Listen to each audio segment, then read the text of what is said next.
The U.S.-Iran war is not only about Iran, it is also about China. Washington's pressure on Iran exposes Beijing's weakness, energy moving through Hormuz. China built the Belt and Road to expand its role in global trade. The United States, India, and Europe are pushing IMEC to reduce that role. So this war was always part of a U.S. China trade route competition. The Strait of Hormuz sits between Iran and Oman. It connects the Persian Gulf to the Arabian Sea. According to the U.S. Energy Information Administration, about 20 million barrels per day of oil moved through Hormuz in 2024.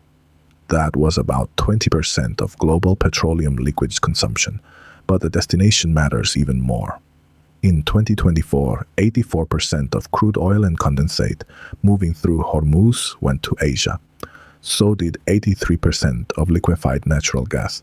China, India, Japan, and South Korea were among the main destinations.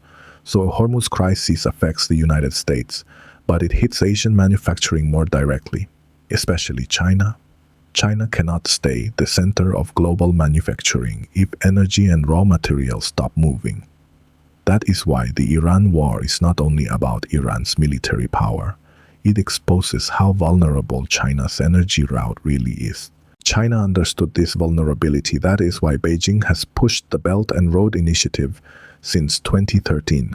The Belt and Road links China with Asia, the Middle East, Africa, and Europe. China's official documents emphasize ports, railways, roads, energy projects, and logistics networks. On the surface, this is infrastructure development, but in the larger structure, it is also how China expands its role in global trade. When a country builds ports, finances railways, and invests in energy corridors, goods do not simply move. Influence moves with them. The question is simple: who designed the route, who financed it, and who operates the ports?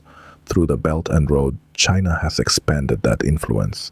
The Middle East is part of that structure because it sits between Asia, Europe, and Africa, and it is tied directly to China's energy imports. That is why Iran and Hormuz cannot be separated from China's trade route strategy. The United States is also trying to build another route. In 2023, the United States, India, Gulf partners, and European partners announced IMEC, the India-Middle East-Europe Economic Corridor. The plan is to connect India to the Arabian Gulf and then connect the Gulf to Europe. It includes ports, railways, electricity cables, digital connections, and clean hydrogen infrastructure. So IMEC is not just a shipping project. For Washington, it fits a larger strategy.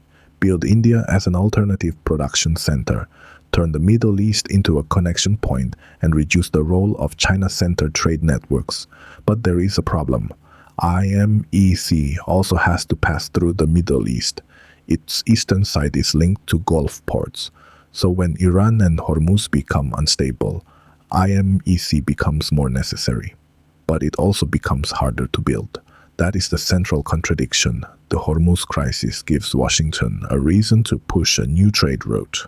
At the same time, it proves that the region this route depends on is unstable. If we look narrowly, the Iran war is a conflict between Washington and Tehran. But if we step back, the larger question is different. Will China continue to play a central role in global trade routes? Or will the United States, India, and Europe build a structure that reduces China's role? Hormuz is the weak point in that competition. The Belt and Road is China's answer. IMEC is the answer from the United States, India, and Europe. The Iran war is happening inside that larger contest. So this war is not limited to the Middle East. Not just who controls one strait, but who becomes indispensable in the routes connecting Asia, the Middle East, and Europe.